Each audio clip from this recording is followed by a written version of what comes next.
welcome back to Fine Margins. This is the debrief of the Belgian Grand Prix. I'm Bella. And I'm Ben. And let's dive into the key themes of the Belgian Grand Prix today, the first week back after the summer break. So what we're going to cover is Spa as a track, the upgrades, and the fact that it is staying in the mix. Other key theme is Red Bull's exquisite pace and execution this weekend. It really did look too easy. Ferrari, I mean, there's no comment really. Nothing's changed. And then, of course, Mercedes, actually kind of a similar story. Not that they're making the same mistakes as Ferrari, but it seems that the progress we expected to see after their quite strong last two races has not followed. It's still slow. Through. But before we begin, for anybody that's new here, this is Fine Margins. And in the same way that F1 is about going that extra mile and all about the detail, so are we. We aim to bring you pre-race briefs, post-race debriefs, and answering the bigger questions about F1 better, quicker, and more research-backed than anyone else. Now, before you listen to us talk for the next 20 minutes, if you can't be bothered, please feel free to go and watch the 15-second TikTok on this exact brief. It's just a more succinct way to understand what happened in the race. But if you're going to stay with us, then let's get into it. So, team performances. Should we begin with Mercedes? Yeah. Well, I mean, looking at Mercedes, you can only really look at Russell because Hamilton wanted to drive Alonso off the track. Or on top of him. And then on top of him, and then nearly flew for a second.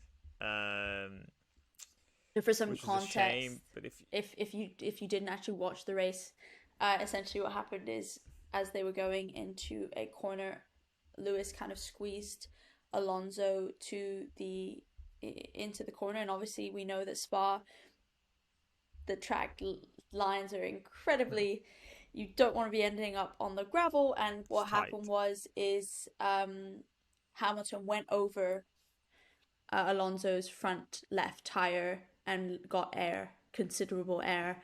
I'm surprised he kept the car actually on the track, but he caused damage and he DNF'd. I honestly thought the car it looked like it was, I thought when it first happened, I thought, the car was destroyed. And then he drove. And then they were driving for a bit, and then they stopped. It obviously must have had damage. Yeah, it was a shame for Hamilton's race, obviously. If he was in the race, would it have changed anything?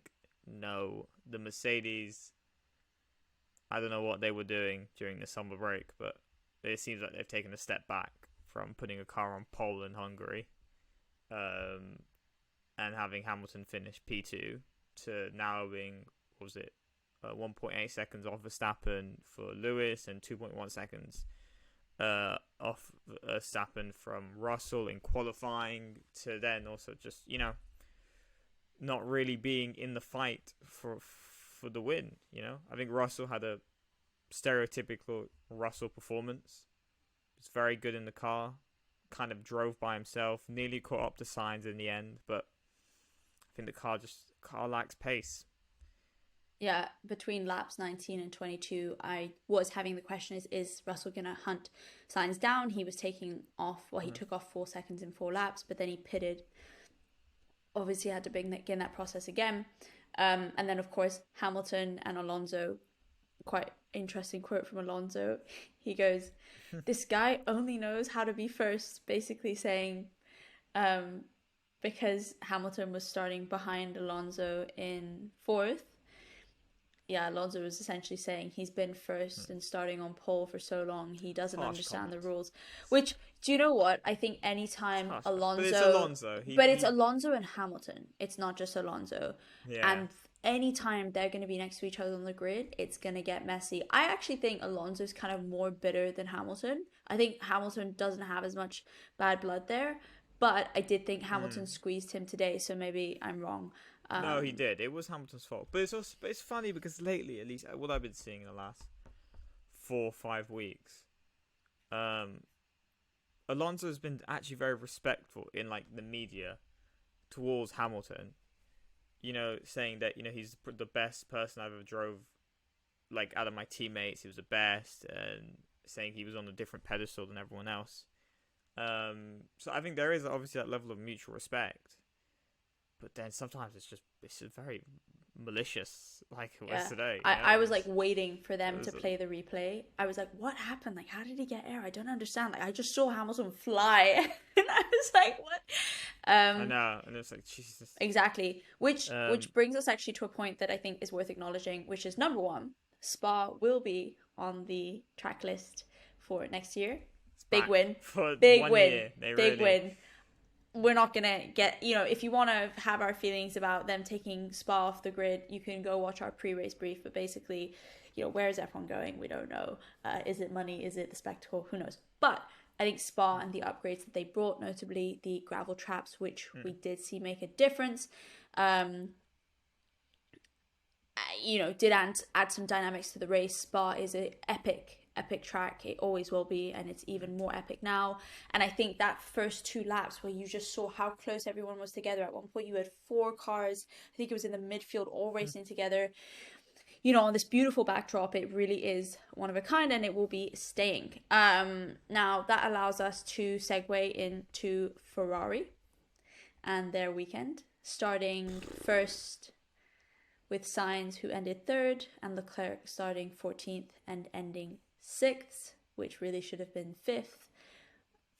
But let's talk a little bit about maybe why they didn't maximize the points they could get this weekend. Let's start with what happened with Sainz and why he didn't win this race, having started on pole, also having had an okay start to the race, and also having had an okay start after the safety car when Hamilton and Alonso had that collision. So why didn't he end up first? I think the simple answer is the Red Bull's much faster. The car was much faster. That straight line speed is incredible. You can't catch up to them, especially if they have DRS. So that's why Max was just able to pick his way through the field. At an extra 30 kilometers an extra hour. 30. Yeah. If the Red Bulls when they have their DRS on is 30 kilometers faster than the rest of the competition, which is obviously insane.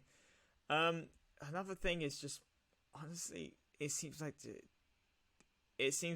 if there was, obviously we've had the new regulations come into play on trying to stop the flexi floors, and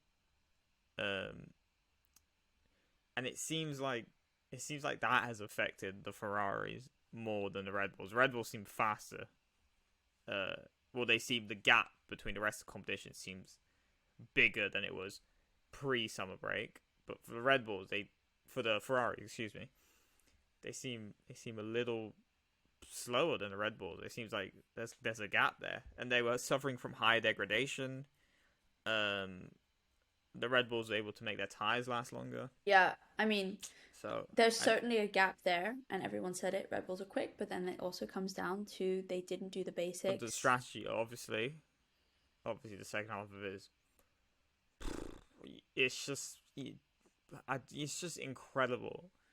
Each decision they make is wrong. It's from the simple things you look at qualifying yesterday when Leclerc was going to tow Sainz, and they put the wrong set of tires on Leclerc's car in qualifying. They put a fresh set of softs, which then got wasted, and you don't have that many sets of tire compounds. Not like you did years ago. Now you have a set limit. And they wasted one. They wasted a fresh set of softs when they should have put a used set of softs. Yeah, exactly. It's incredible. And then obviously Leclerc was in 5th, was comfortably in 5th, and they wanted to go for the fastest lap, so they brought him in, put a new set of softs on. And then he comes out, has to rush through the pit lane. Comes out, Alonso ends up overtaking him, but he then ends up overtaking Alonso, finishes the race, doesn't get fastest lap, and then gets a 5-second penalty. So he ends up finishing 6th, which is all incredibly avoidable. But it's Ferrari. Every decision seems to be the wrong one. Unforced errors seems to be their trend. I think the way I see Ferrari and the way they operate from a strategy perspective is kind of like businesses that don't talk to their customers, in the sense that like you just have an assumption you know what your customers want and you never ever talk to them. And in this situation, the customers is the rest of the Grand Prix, in the sense that I don't think they look up as to what is happening in the rest of the grid. For example, when they pitted Sainz, he came bang behind Ricardo in traffic. That was avoidable. Yeah. And that meant that Max, who was already had pace, not only obviously took the position, which is fine, but took the position and had more margin to build because Sainz was held up by other cars. Their pit stops are slow. Like, why was that not fixed? Why have we not seen any, improvement? Their communication, I think, it's clearly not there. Like, from yesterday with the tires to today when they then, were asking Leclerc, well, these are our options. What do you like? What do you think we should do? It's like they don't look up. It's like they don't look at the bigger picture. And it just doesn't seem to have gotten better, as in like, yeah. So I think Ferrari are, everyone said this, they're really losing this championship to themselves. I don't think in any way they deserve to win. I very much feel for Leclerc, though. I think, how much patience can you have? Like, I saw him coming into the pits and I was thinking, does he have a DNF? Is that why? Like, why would you come? This is lap 44. They're bad at pit stops. We know they're bad at pit stops. You have bad pit stops, Ferrari. There's no getting around that. It's 3 seconds plus at this point, right? When Red Bull is pulling 2.2, 2.4, McLaren, all the midfields are also pulling under 3 seconds. And then I see Alonso and I'm thinking, he must have been DNF'd. Like, this is the race. Okay, fine. And of course, he's rushing. Like, you got to pit lane time second penalty because your pit stop was slow on the last lap of this race, and Alonso's coming around. And also, no, fine. You want a quick pit stop? No problem. Go for it. Get that extra point. Totally understand. But that wasn't just any driver coming down the track. It was Alonso. It wasn't any driver that's actually quite easy to overtake. You're talking about a guy who's difficult and will race. So it's like they didn't look up. They didn't look at who was coming. They didn't look at where, and they didn't like measure the risk of like, is this the right decision to take? And yeah, I mean, it's at this point, when I was thinking about the notes for this episode, I was thinking, are there some new themes? Are there not? But frankly, the themes don't change. Red Bull executes and performs. Max drives well. Ferrari messes things up unnecessarily, and kind of Mercedes are in this interesting spot where they're performing, but they don't really know what's going on with the car, but they're not making any mistakes. So it's this Grand Prix has been the same.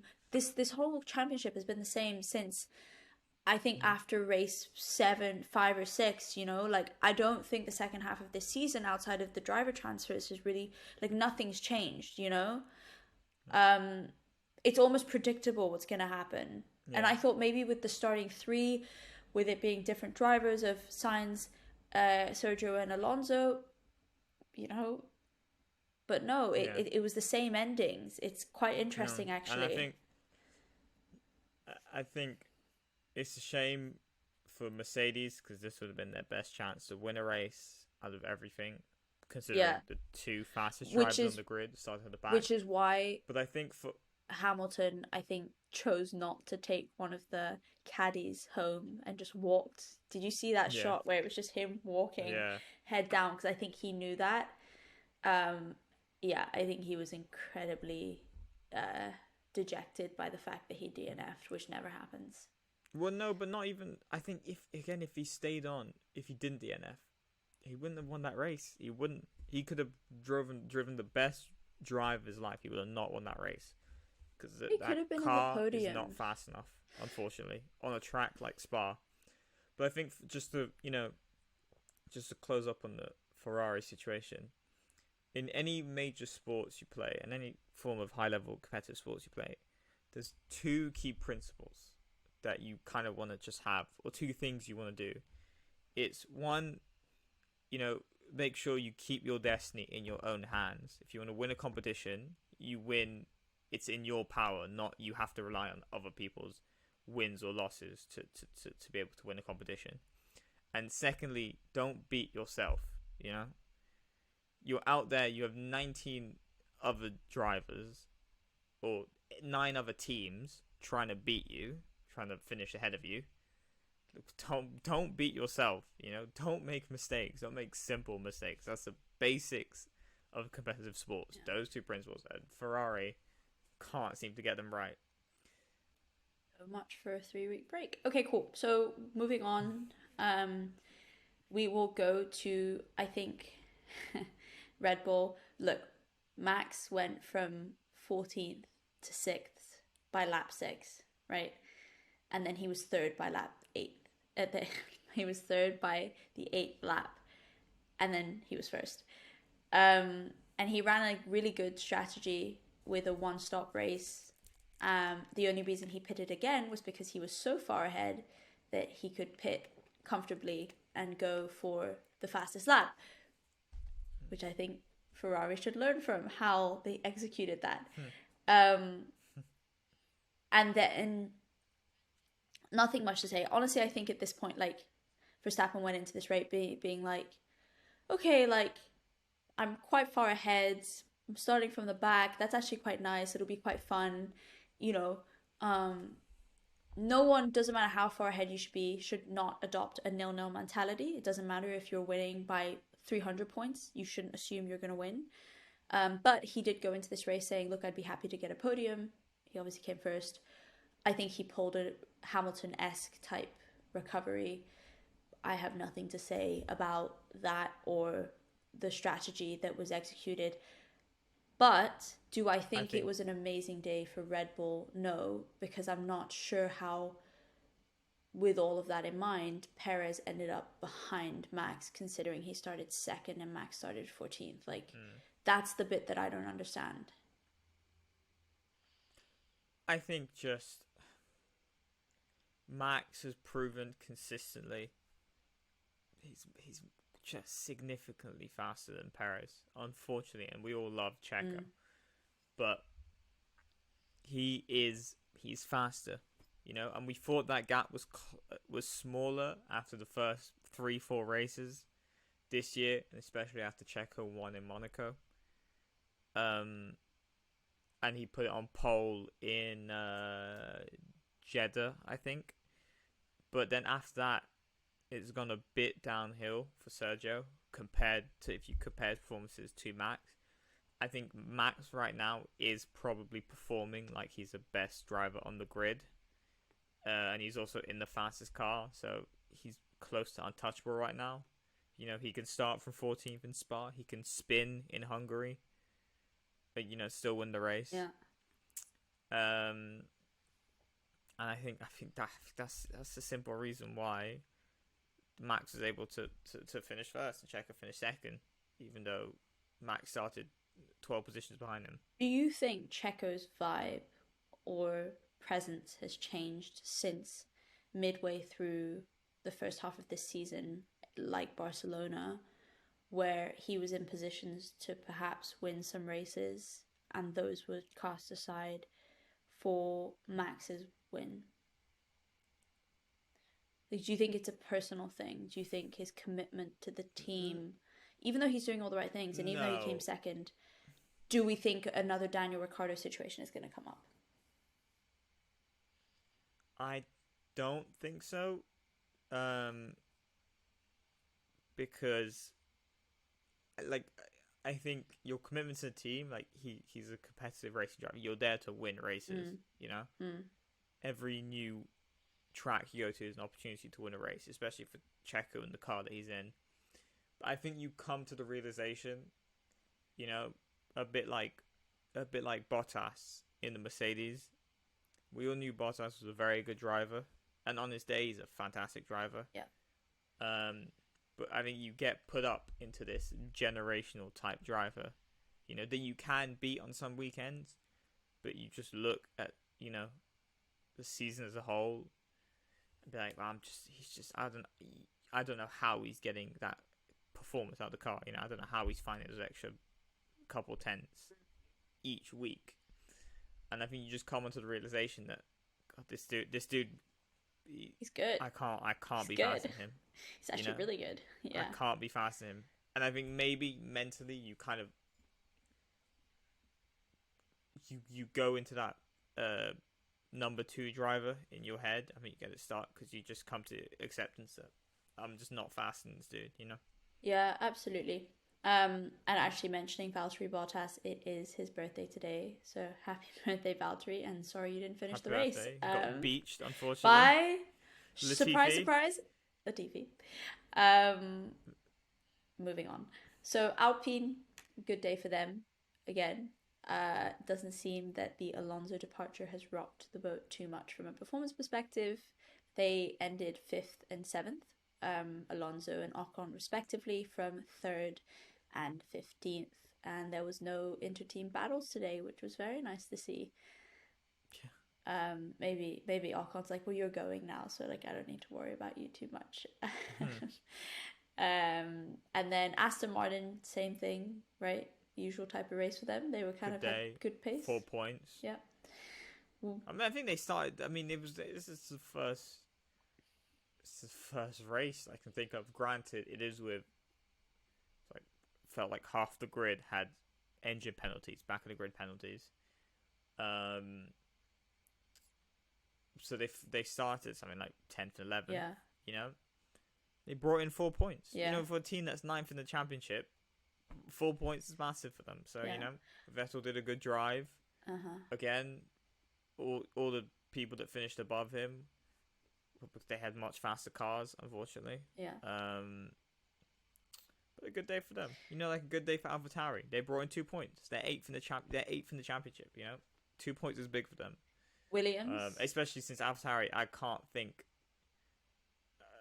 AlphaTauri, I can't think the last time they finished in the points. Same thing with Williams.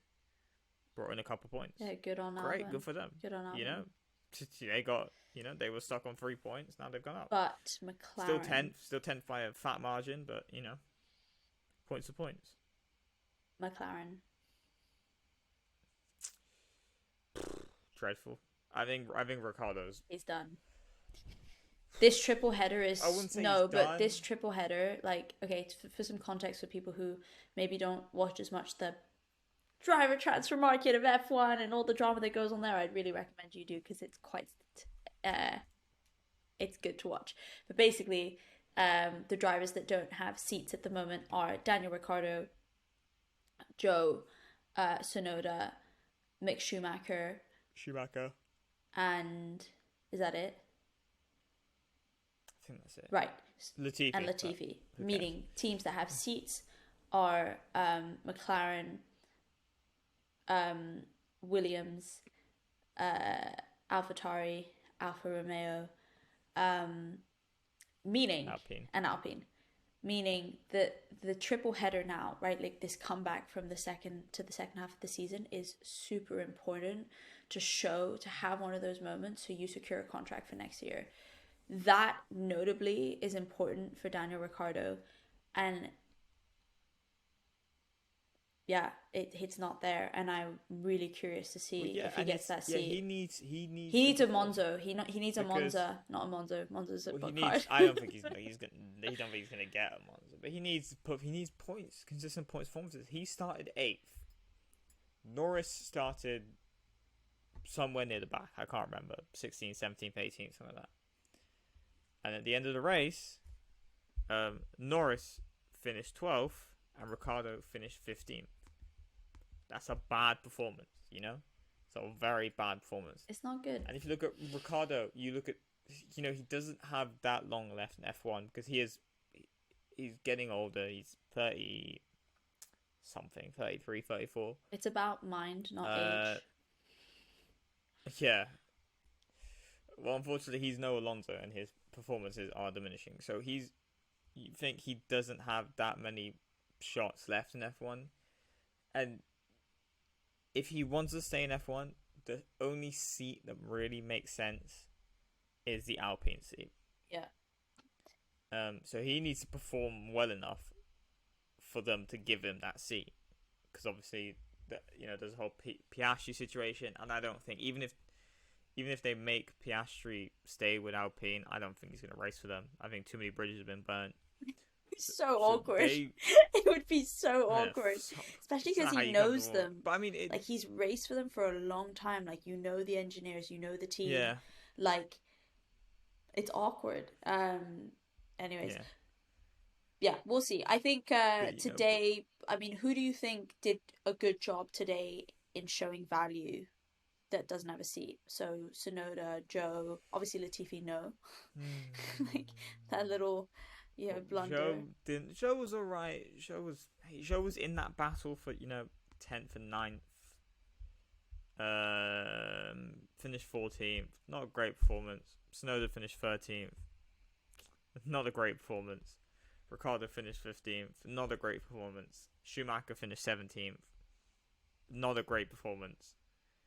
Looking good then. Everyone that doesn't have a seat drove a bit like shit, basically. Yeah. Okay. And Nicholas Latifi, sorry, not a good performance, finished 18th, bottom of the grid. So basically, yeah, none of them really helped their cases. Yeah. Unfortunately. So IndyCar drivers and F2 drivers sitting on the wins are like. Yeah, they're licking their chops right now. Yeah, exactly. It's a dog-eat-dog world. Okay, cool. Moving on. So final bits are the impact that today's race has had on the championship standings, both with the constructors and drivers. Yeah, so obviously Max is first. Massive increase in gap again for Verstappen and for Red Bull Racing in the championship. Perez overtook Leclerc, so Perez is now second in the standings. Sainz overtook Russell. And then the other major thing is Alpine have increased their gap to McLaren, because McLaren scored 0 points this week. So very tough week for them. Yeah, outside of that, nothing really changed in the constructors or the drivers' championship. Okay. So then looking to the wider bit of the season, we've got another race next weekend. I think it's safe to say Max has won his second world title. I mean, look, you don't know what will happen, but it's pretty safe. I think it's the battle for second, which will be interesting, to be honest. So let's move. Like, forget first. That's boring now. Who do you think is going to be second? Well, if you asked me before this race, I would have said Mercedes. I think we said Mercedes. Yeah, we said Mercedes. Yeah. But they've really come back with no added pace. Yeah. And the thing that bothers me about that is Toto Wolff gave an interview, and I normally love the Mercedes team and Toto Wolff, but the whole before this weekend, it was all like, oh, this new regulation change is going to make a difference. It's going to shave 2 to 3 tenths off the other competitors, blah blah blah. And then he gave an interview after qualifying yesterday, and it's just like, oh no, it's like, it doesn't make that much of a difference. We don't want any more technical changes this year. And it's like, yeah, where was all that? It seems like, normally they sandbag and they do stuff like that. It seems like they really put all their chips on the other teams around them, losing car performance from the changes, because they seem to have not added anything to their own car. It doesn't seem to be any bit faster. It doesn't seem to be, the balance is, how Lewis said, that the balance is not good. The aerodynamics for the corner is not good. The straight line speed is not good. They're too draggy. So this car doesn't have the only thing this car has going for it is good tire degradation. That's it. Yeah, and consistency. Consistent race pace. Yeah. Yeah, consistency. It doesn't break down, but that's more to the engine manufacturing. Yep. That's it. That's all. That's all you can say. Okay. So that's the Belgian Grand Prix.